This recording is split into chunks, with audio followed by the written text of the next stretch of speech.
Hitvā gnānapradam gurum mumukshūnām hitārthāya tattvabodho vidhīyate. Om.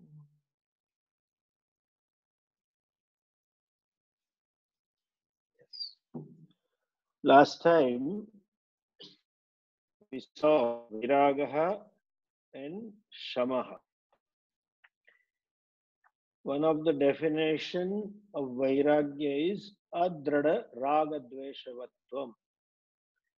Absence of insistences, absence of agraha, that this has to be like this cannot be like this.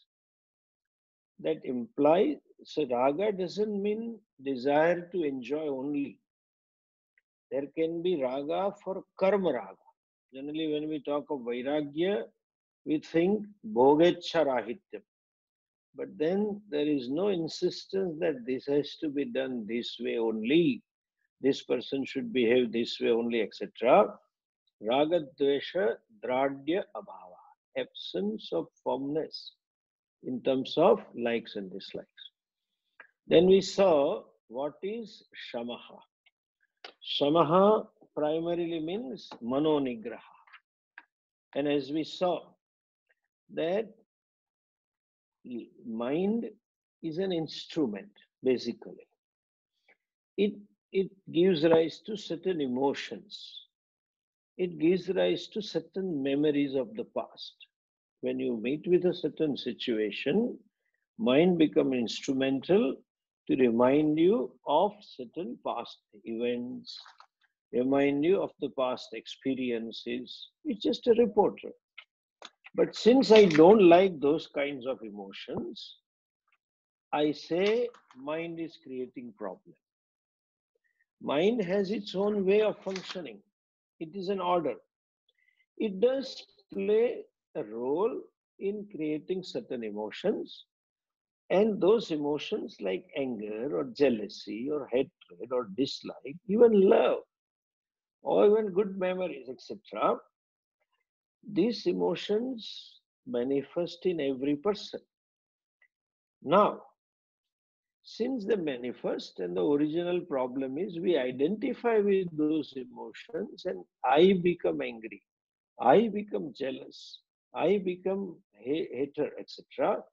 Not understanding this problem, we keep blaming the mind. And that's how these modern groups, people try to get rid of thoughts, no thoughts. Or they want to keep away in sort of so-called thoughtlessness, meditation, etc. But we should know that it is an instrument, like mobile, as I said last time. You cannot, or a car, you cannot blame a car or a mobile for traffic jam or for unwanted calls or some problems. So we can't blame it. Then another problem with is that mind by nature is restless. It is designed to be restless. I mean, it is designed to change faster, change quickly. That being the case, at the same time, I want some composure. I want some leisure within. Forget about study of the Vedanta.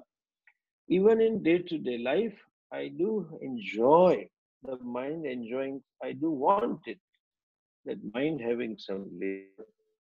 And therefore we say mind creates problem. For shamaha, to develop shamaha, manonigraha, resolution of these things, one should know first is accept that there will be these kinds of feelings. You cannot disown them, you cannot stop them, you cannot negate them. These emotions will be there. You have to accept and keep your cool. Like you fall sick, you develop cough and cold, you develop some fever. This is going to be there when you live in this world. Body will have some its own problem. And we have to learn to deal with this kind of tendencies of the mind. And the best solution for manonigraha is a religious life. Spiritual life and religious life, there is a difference. Spiritual life means adhyatmic life, life of Shravana, Manana, Nididhyasana.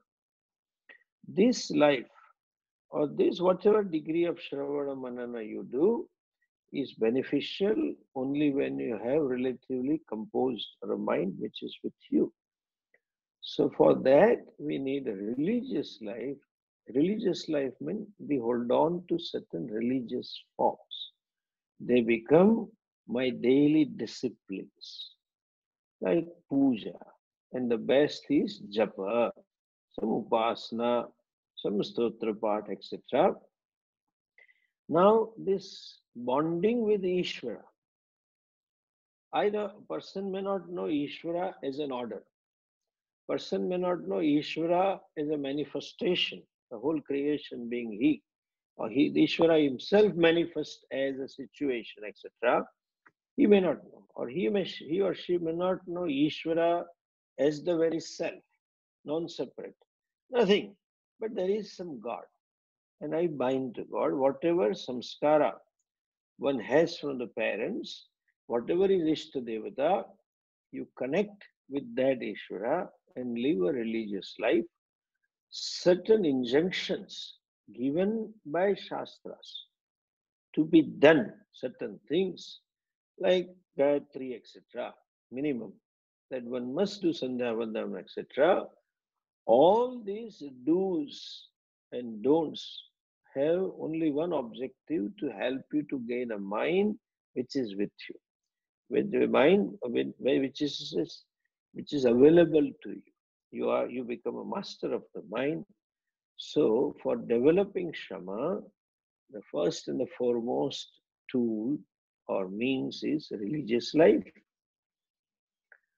Second thing for developing Shama is we have to, you see, every human mind has certain tendencies, certain behavioral pattern. There are fixed things which gets into that pattern given a situation. You can say the modus operandi, like those, the typical Indian police, there was a joke that somebody said, the British guy said, okay, American said, our FBI is so powerful, if the crime is committed, within 5 days, the culprit is caught and the crime is still solved. They know who did it. And the British said he was very proud of the Scotland Yard. There is I have seen those men talking, my son is in Scotland Yard, status. They feel very proud. I am in a Scotland Yard. The Britishers said that Scotland Yard can find out whatever thief or culprit, the theft is taken, burglared within 48 hours and sometimes in 24 hours. This fellow, this fellow said, of course, the old joke now no more, that situation has changed. Said, Indian police, you are nothing. You guys, American fellow, take 5 days. British takes 2 days. Our police knows before the crime happens. So, so, and I remember when I was studying in university, one of the friend lost his purse. It was pickpocketed from the bus stand. And he had some connection. Those days you needed connection with the police. He had some connection and we went to police station to lodge a complaint. He told the inspector, at this time this happened. You know what? This is so true. Police inspector said, Pela, Jiva Wagering boli hai. Our time mein Jiva jo hai bus stand par. That Jiva alone would be there at this time. And this is a style of picking. With this pocket, Jiva would have done it.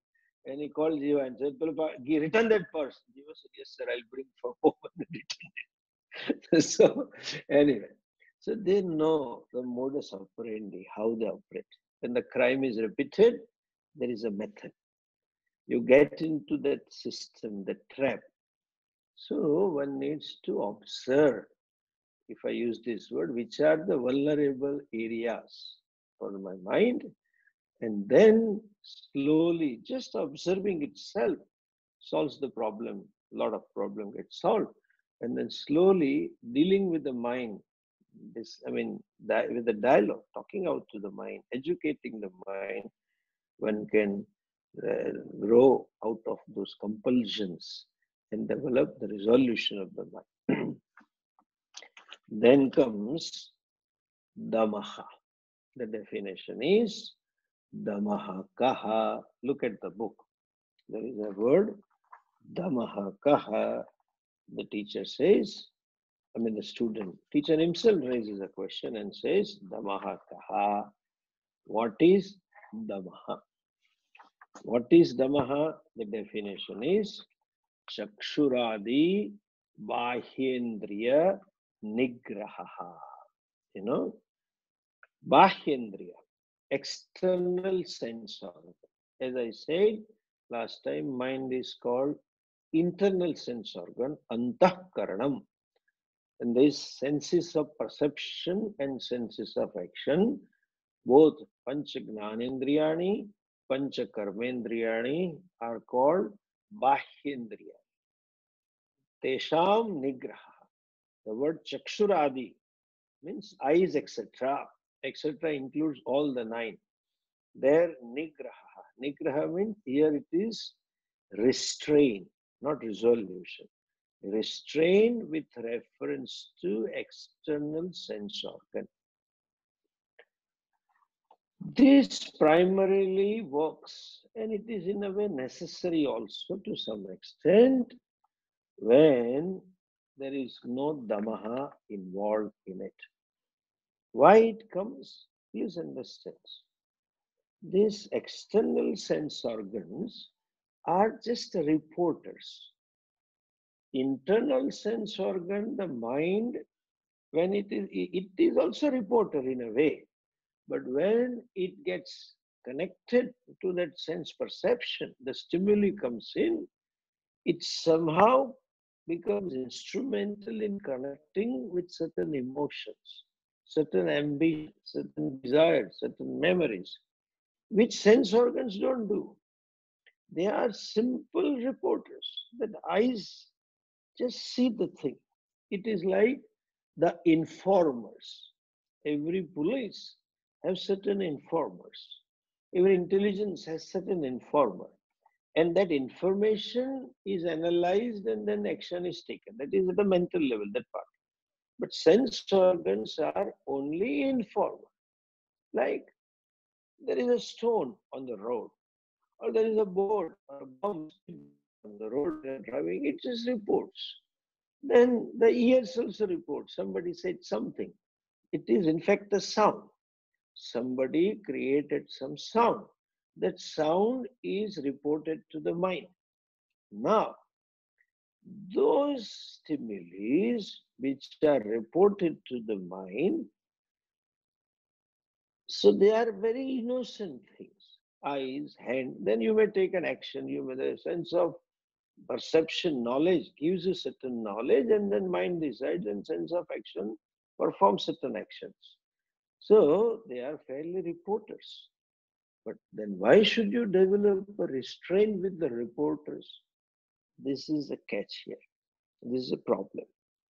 When they report, as I said, that information get connected. It gets connected to raga or dvesha. This information gets connected to past fancy, past memories. That information gets connected to my ambitions. That information gets connected to my self-esteem. That information gets connected to my self-image. It just gets connected at mental level. Then what happens? For an example, couple of examples I can give. Like you are traveling, you are just passing by in a near a mall or some place. In the showcase, they have displayed that product. It gives a stimuli. Oh, this is, or better example, let us now change the example. You are just surfing certain sites, Flipkart and Amazon and all that. And then they send you the mail and you happen to open it. And then you see, oh, 60% discount, special Diwali discount, this, blah, blah, blah. And then you see the product, they give you 10 different products on the same discount. And say it was $900, now just $100. My God. And then they don't write it is a Chinese product. Okay, that is another thing. Which product in India they go like this also. I was shocked to know. I got few mails in Diwali. This Apple wristwatch was available in 200 rupees. Can you believe this? I am sure it must have been manufactured in Munchka. It cannot be Apple wristwatch, original Apple. Then this information triggers a fancy. Oh, looks good.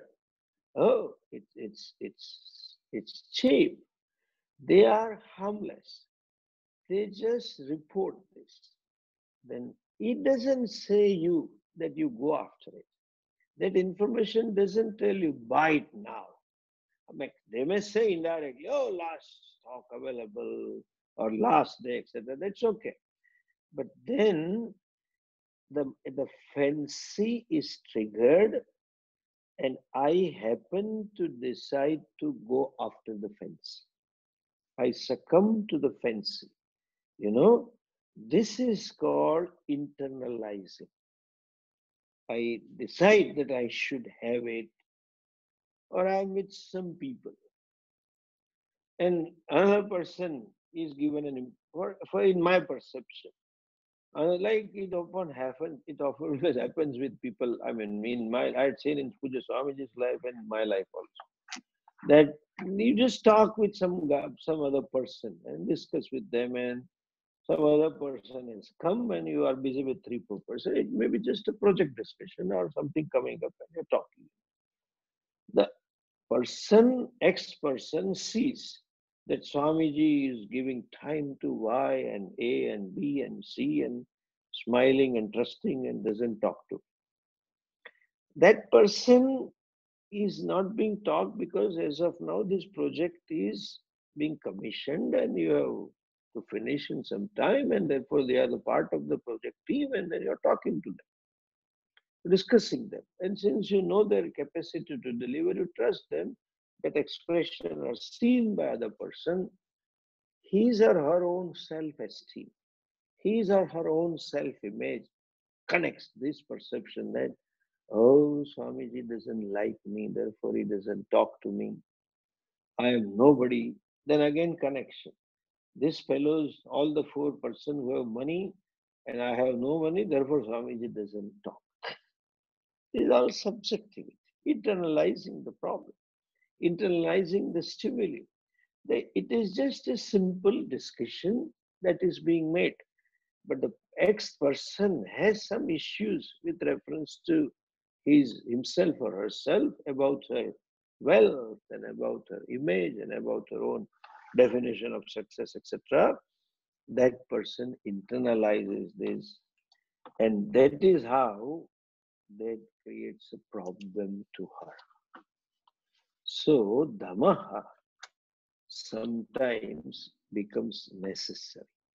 Damaha means drawing willful, deliberate boundaries to my involvement, drawing boundaries to my connection with the world. That is called damaha. You know, if you just receive a stimuli and you take it overtly, okay? You just internalize this, and then this creates problem. So you just pull back. Capacity to pull back the mind. Capacity to say no way. Exactly like eating. These are all small things. When you are taking the food, they say, no, there is a big no. They say, he won't have this typical Indian attitude or value that you lovingly, forcefully want to feed somebody. Then you say, no, no, no, no, no, I'm done. You say, well, no, no, have it. And then second or third time you say, no. That big no is Dhamma. that applies with reference to all sense organs, with eyes, with tongue, both ways, eating and talking, all the sense organs, I have my own boundaries. Not only Bahyendriya, not only with reference to indulgence, but with reference to expression also. Certain emotions I don't express, like anger. Come often Swamiji used to give this example. Anger, you get angry. And anger, when there is a built up with reference to anger or jealousy or hatred, the internal expression, internal manifestation. Let us not get into the cause of it. It may be childhood issues, it may be some other problems. But when it rises, these emotions, what in Shastric language we call it a Shad Ripuhu, Kama, Krodha, Lobha, Madha, Moha, Matsarya, they are your enemies. Why they are enemies? Because enemy always harms the person. Enemy is never helpful to anybody. Enemy is never hitecho. Enemy will never think some good or something about the progress of the person. These kinds of emotions, what happens when you let them express, expression is invariably disproportionate. Expression is invariably inappropriate. Inappropriate and disproportionate expression hurts the other person and sometimes hurts myself also. Like simple day-to-day example. Mom, when a child, mom gives food to, calls the baby to food and baby is eating or something, and before eating, something happened. Just to discipline a child, mom said something. The baby was, I don't want to eat, and pushes the plate. So harsh way that the food is spilled over, etc. Whatever was the case, it never warranted this kind of expression. The expression of anger, expression of anger caused by dislike, caused by hurt, was inappropriate and disproportionate. Right at that time, and when presence of so many people, you have a child ends up doing this. So also we get carried away by certain emotions. Actually, one should have shamaha. But when it doesn't work, when you know I am helpless, then you say no way to yourself. Like when you find there is a possibility of accident, you're driving and suddenly something props up in Indian road, you apply the brake. That's a safe way. But when it doesn't work, you pull the handbrake also. Every car has emergency brake. For our good old example, cycle. Every cycle had a brake for the front wheel also. There was originally brake for the back wheel. Even scooter two-wheelers have. Sometimes you have to apply both the brakes. When the back brake, regular brake can't help you, you apply the other one. So that is called Dhamma. When Shama is not there, I use Dhamma. I say I draw boundaries to myself. I draw, in that case, limitations to myself.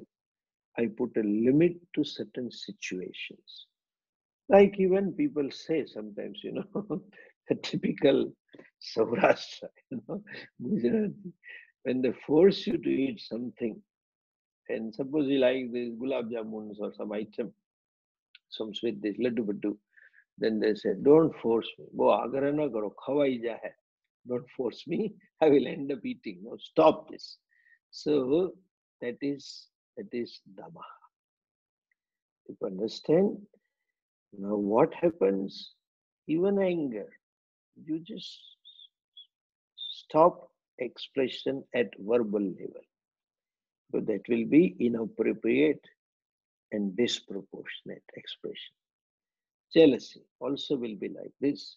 Kama, Krodha, Lobha, all these are enemies because they lead to such kind of expression. So the best thing is you just get away, keep away. Or first of all, when you know those vulnerable areas, keep away. Like that drunkard, that fellow passes by the shop, feels like eating. Or some people have a habit that when they come to bed, whole day they work so much, they want to watch TV. And they say, I'm just relaxation. And then surfing the channel, fellow ends up wasting 1 hour. Then he repents, oh my God, tomorrow I have to go office early and this 1 hour got less. Then said, no way. Today I will not look at the news also because I'll get into this. That kind of awareness about my own helplessness with reference to certain reactions, that is called Bahendriya Nigraha. This is like freedom. What we talk of is Kartum Shakyam, Akartum Shakyam, Anyathava Kartum Shakyam. Akartum, freedom to withdraw. And then when you have some damaha, then you have to work on shama. Only damaha doesn't work. This modern psychology often says, don't suppress, don't control. That is true in a way. But then that doesn't mean that you should not control anything and do whatever you feel like doing. No. You use damaha as a stepping stone, then work on your own reactions for shama. Like anger, as we say, when to avoid disproportionate and inappropriate expression, that is called damaha. Then they say, wash your face or go away from the situation, shout in empty space, blabber out all the words what you want to do, or hit the pillow, etc. That is called releasing the pressure, like opening the whistle of the pressure cooker. First, one should not develop the pressure, but when pressure is developed, you give a proper expression. Okay? What is proper expression? Harmless expression. I don't hurt others, and in the process, I don't get hurt myself also. Now, this damaha necessitates, when expression will mess up, just free expression. As Puja Swamiji often used to utter that proverb in Tamil, it is there. Then he used to translate, I don't remember the proverb. They say, you let the buffalo get into the water. When the buffalo goes into water, it just can't come out. But you keep the rope in your hand. So when you want it to be out of it, you can. So damaha is a rope to my expressions. Damaha and buffalo is my own expressions. This kind of the mind itself. So that is called Bahyendriya Nigraha. And to develop this, there is a value in our culture that we have certain tapas in our daily life. Hindu life, what is a Hindu way of living, or even I would say Indian way of living, involves some tapas, Ekadashi Vrata, or eating once a day, or they say, no, I will not eat sweets for till such and such a date, etc. That is tapas, is meant to develop damaha. That is helpful. It doesn't create another psychological problems. As they say, if you don't express it, it will create problem. No. When you, like any discipline, you decide to do, just a simple thing. It always happens when you decide to do fasting for a given day, 3-4 weeks, you end up eating something or other. But that day only somebody offers you some chavana. Then that you just get it. And somebody offers some laddu, you just take it. Then you remember, oh, today was a Thursday and I shouldn't have eaten. On the fifth Thursday, when you can make it, you felt like eating. Somebody, no, today is my fasting. I don't want. That gives a sense of satisfaction. So Dhamma necessitates a life of tapas. And another means to develop Dhamma is alertful or awareful living. A lot of emphasis is given on this, especially in Buddhism and more so Zen Buddhism. Okay. Now look at this. When you stop the anger, no more expression. That means when you stop it up and you say no, what happens? Then you develop certain space within yourself. When you stop it, which allows you or which gives you freedom to withdraw in future. In Zen Buddhism, they say you should be alert to what all you do. Be conscious to what all you do. They teach us, especially in Buddhism, even when you take a cup of tea, how you are taking. Where was your hand? How you lifted it? Then they would just be careful. So life, in a way, is a series of small things. Those small things ultimately becomes a big. And in between, few big things come. Few big things are very rare and few, but it is by the time small things. And when one doesn't live an awareful life, when one doesn't live a life to be conscious of one's own deeds and actions, what happens when the big thing comes? The person is not conscious. Understand? So that awareful to small, they make a discipline like this. When you take a cup of tea, when you go to bathroom, when you get up from the bed, how I got up, which foot I put down, which was the first step, right or left foot I took, how many steps I took, everything alert, alert, alert, alert. So self-observant lifestyle helps one to arrive at Dhamma. Sometimes I say, primarily, if you look at this, Bahyendriyas, see, Bhagavan has given us 5 senses of perception and 5 senses of action. Of the 5, this ears is a Shabda Grahanam, nose, Gandha Grahanam, correct? And the skin, Sparsha Grahanam. They are like emergency ward of the hospital. 24/7 by 365 they are open. But this is a message. 2 sense organs have shutters, eyes and the mouth. Learn to pull down the shutter sometimes. Have a habit of pulling down the shutter. Eyes, shutter. And the one shutter which needs to be pulled down very consciously and often is this lips, that shutter, because it is 3-in-1 problem. Tongue is Indriya to speak, Karmendriya, and it is twofold Gnanendriya. It is not simply sense organ of taste. It is sense of touch also. I can taste the tea and I can know how much hot it is. I like very hot tea.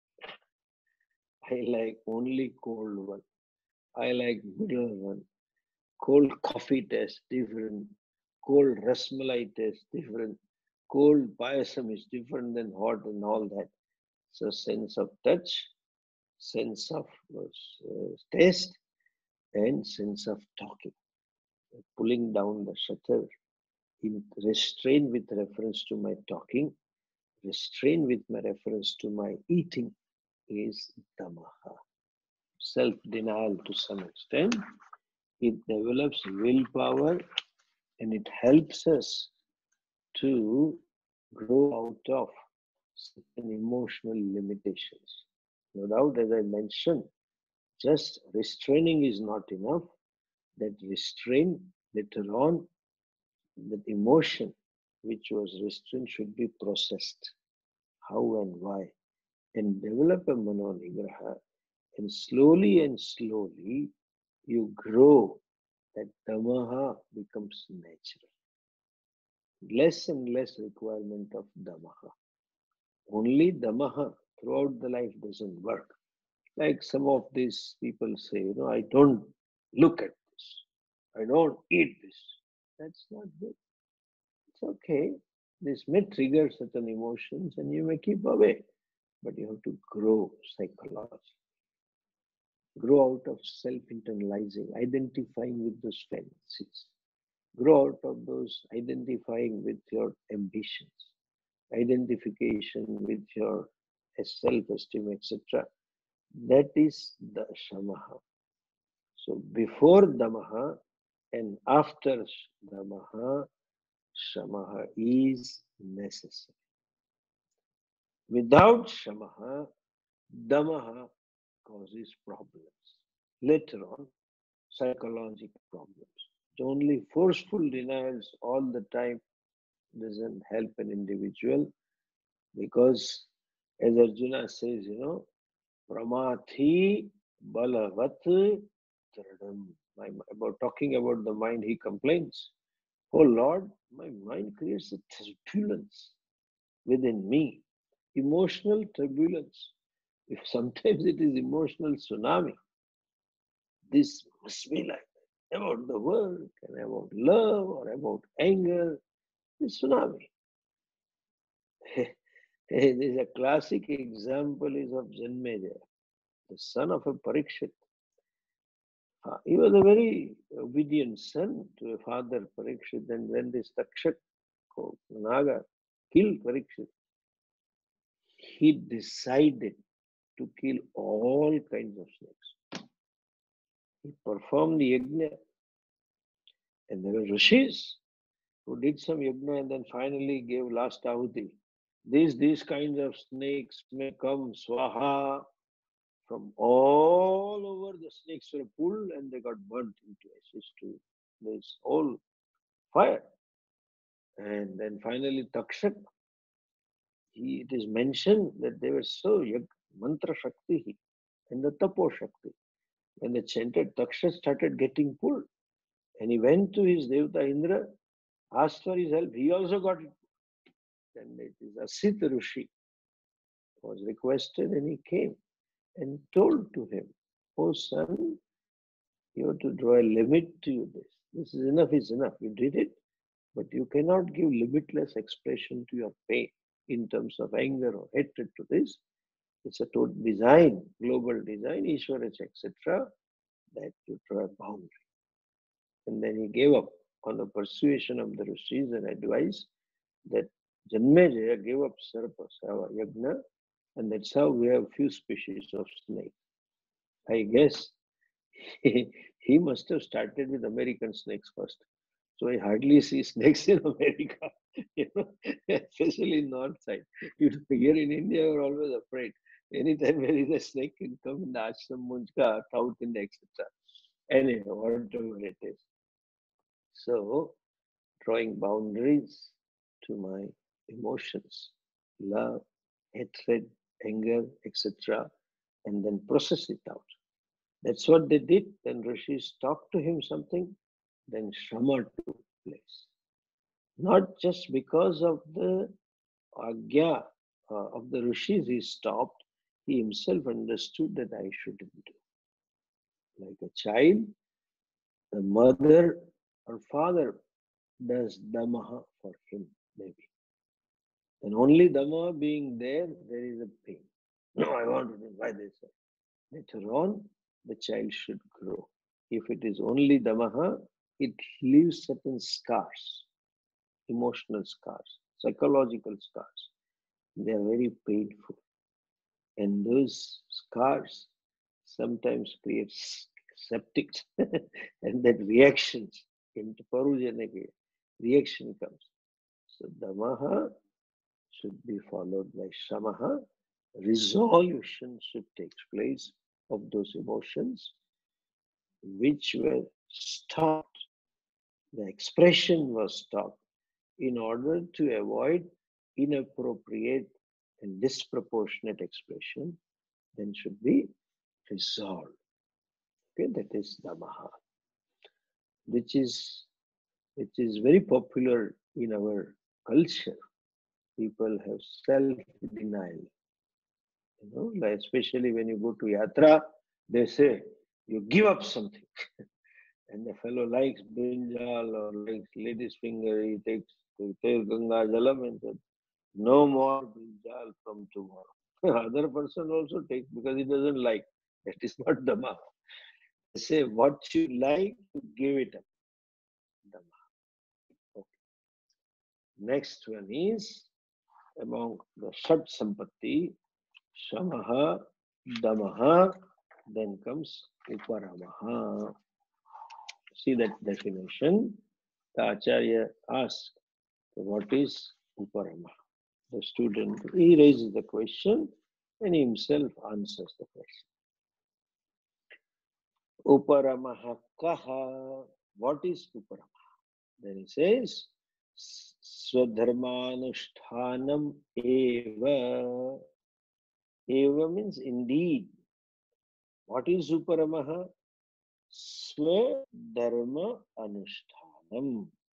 Anushtanam means committing, pursuing, or following. Following not simply with commitment to Swadharma. Here, in short, we need to understand the meaning of Dharma. You see, English language doesn't have a synonym for Dharma because they don't know what is Dharma. So, they translated it as a religion and we bought it. And we also say religion. Dharma means religion. People ask me also in India, Swamiji, what is your Dharma? Are you this Dharma in this group, ISKCON group, or Rajneesh, or Shaiva, or whatever? Dharma has a very wide meaning. There are so many definitions which we may not discuss as of now. But one thing I can say, Dharma means what is to be done. What is expected out of me in a given situation and in a given relationship. What is proper for me in a given relationship or given situation or at a given place.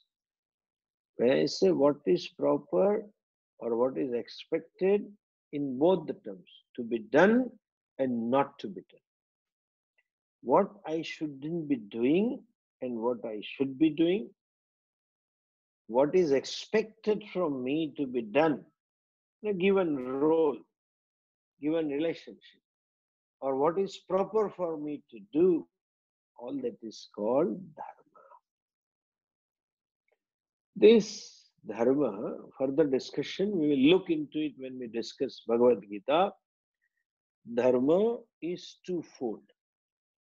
Samanya Dharma and Vishesha Dharma. What is Samanya Dharma? Which is common to all. What is common to all? These values. Common sense values. Satya, ahimsa, honesty, seva, compassion. These are all universal. And what is expected out of me is my dharma. That means, and when I say that expected is samanya, each and every individual of this globe is expected to be truthful. Why? Because others expect the same thing. Mutual behavioral expectation. No one wants that someone else should lie to me. No one wants that other person should steal what belongs to me.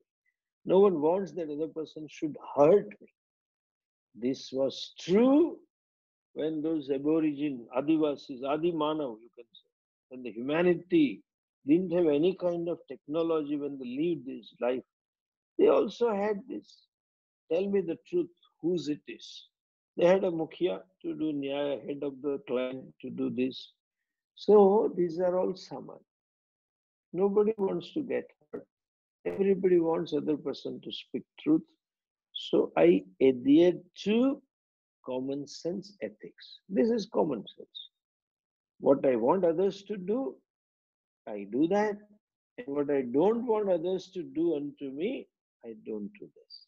This is saman. This is expectation is universal, irrespective of nationality or religion or age or culture. No inhibitions, no limiting adjective. Universal. One. Another thing, our religion, especially Veda, and our culture as well, is a very pronounced Vishesha, very well defined dharmas they have. What do I say? Well defined means human life involves relationship, and every relationship warrants certain kinds of behavior from each other.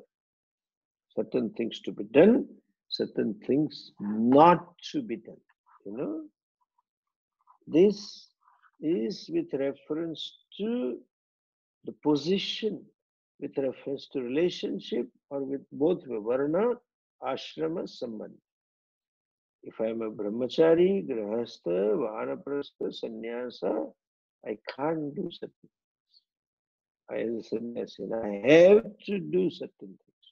That applies to vanaprasthi as well, applies to grahasthi as well, applies to brahmachari. So also varnashrama. And the relationship with reference, like a person, you have no choice, but you are born with relationship. The day you are born, there are parents, there are siblings, and there are relatives, there are parents, friends, etc. There is certain behavioral norms how I should be related to them. And then you get married, there is a choiceful relationship, and that also warrants certain behavior towards my spouse. Certain things I need to do, certain things I never do this. All these do's and don'ts is swadharma. Okay? So varnashrama dharma, samanya dharma, and you can say vishesha dharma, depending on relationship. The person is a father to only one person, not many. In the whole world, you are not Jagat Pita. So I have my dharma towards my son. I have my dharma towards my father. I am a son only to this given couple, husband and the father, the woman and a man. So I have to do this.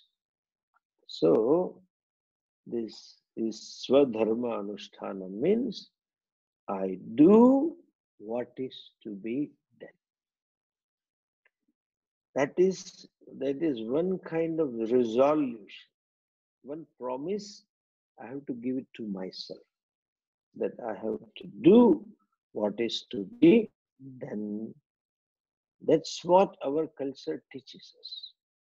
We grew up, and some of you, I'm sure, have grown up with seeing your parents, however difficult it may be, however unpleasant it may be, however painful it may be, this, we have to do.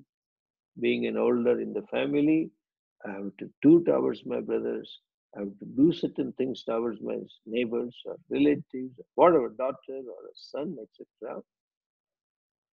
This is dharma, cultural value.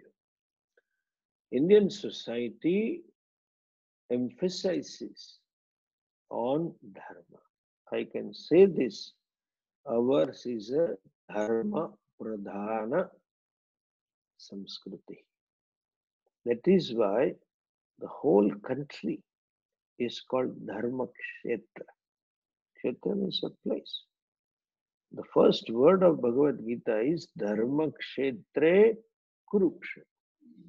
There are vakyas in Shastras that human birth, human body is meant for Dharma. There is Vakya, famous Vakya, Sharira Madhyam Khalu Dharma Sadhana. Adyam, Prathamam. First of all, this body is a means for Dharma. Natu Kama Sadhana, Natu Artha Sadhana, Natu Bhoga Sadhana, Dharma Sadhana.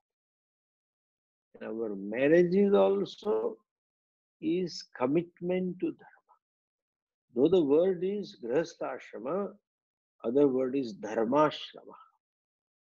Grihastha is Dharmashrama. There is a word for husband and wife, Saha Dharmachari, that is for the male, Saha Dharmacharini, that is for the female, the spouse, wife. Saha means together. Both of them get into this relationship of husband and wife through Vedic ritual. And that Vedic ritual is nothing but declaration of commitment to Dharma. Chari means a committed lifestyle. What commitment to what? Like Brahmachari, lifestyle committed to Brahman, there is a word Dharmachari. So men and woman, given a person, two persons, decide to commit themselves to this Dharma.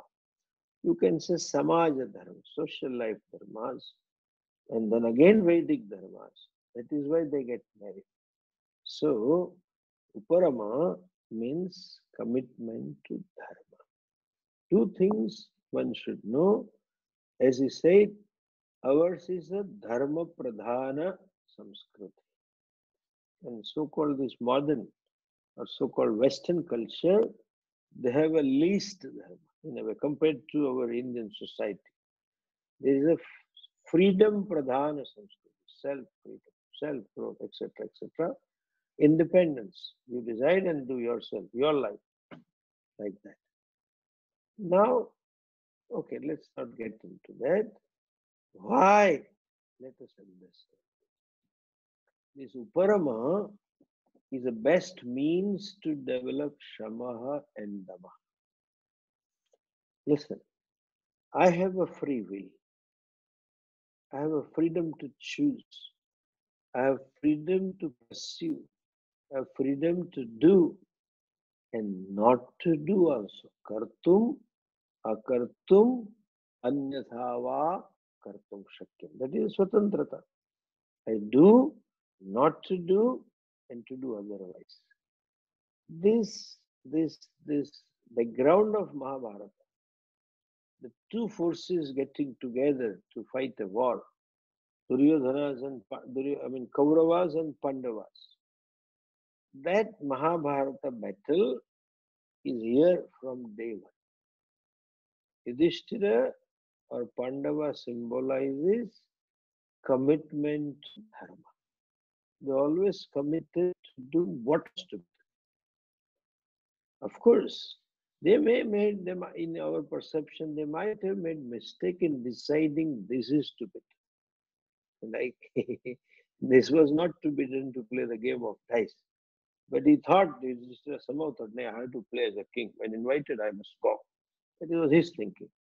But then they Pandavas, if you look at the Mahabharata, you find them committed to Dharma, Samanya Dharma and Vishesha Dharma. Like this, Arjuna saying, okay, now he happened to get into the room when Yudhishthira and Draupadi were sitting together, and there was a rule, nobody interferes, and if someone goes, he has to go to forest for 12 years. He says, no, I will go for 12 years. This is my dharma. I have to protect the cow. This is my dharma, etc. Dharma pradhanaha. Duryodhana is the one who went by his fancies, went by his likes and dislikes, went by his ambitions, when by his self-esteem problem. That famous Vakya, Janami dharmam nachame pravrutti, Janami adharmam nachame nivrutti. I know what is to be. He also knew. He was also educated with my Pandavas by same teacher. And he also had a common sense to understand that I should be doing this or that, and I shouldn't be doing this or that. But he says, I cannot do that. What is to be done? I cannot commit to, I cannot engage myself to what is to be done. What is not to be done, I also know. But I cannot withdraw. I cannot restrain myself from not doing what is not to be done. That he expresses his own self-helplessness. Of course, then he blames, some force is pushing me. That's another excuse he gives, blame game. But then, when this conflict is always there, that what I have to do and what I feel like doing. I have not to do and what I feel like doing. More often than not, my emotions, my ambitions, my desires, or my self-esteem, etc., are not in concomitance to what is to be done. This conflict. I don't want to do this. From childhood. As a child, I'm expected to study, to homework. I feel like playing the games. I don't want to study. From there onwards, it starts. And quite often, usually a simple thing, I want to just relax today. A lot of pressure I had about my work, and I was so tired, and some phone call comes. I'm expected to pick up the phone, but I just don't pick it. I know that I should take it. Then if looking at the person that called, they say, oh, so and so person is calling. I'm sure he's calling for this kind of help and he wants me to do it. I'm damn tired. I'm not pick up the phone. This is conflict.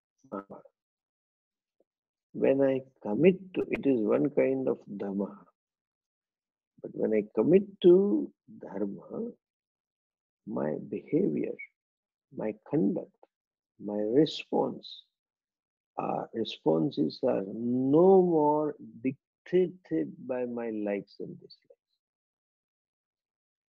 The purpose or the objective of commitment to dharma is to gain mastery over my likes and dislikes. When Duryodhana says, Kenapi devena radhistitena, something is there which pushes me to do, nothing is there. No external force, no ghost or no devata is against you. The problem is, I surrendered my free will to my likes and dislikes.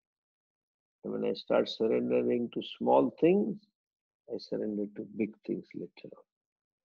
My life is guided or goaded, you can say, or dictated by my likes and dislikes. And when I live that life, just what I feel like doing, I do, and I don't feel like doing, I don't do that.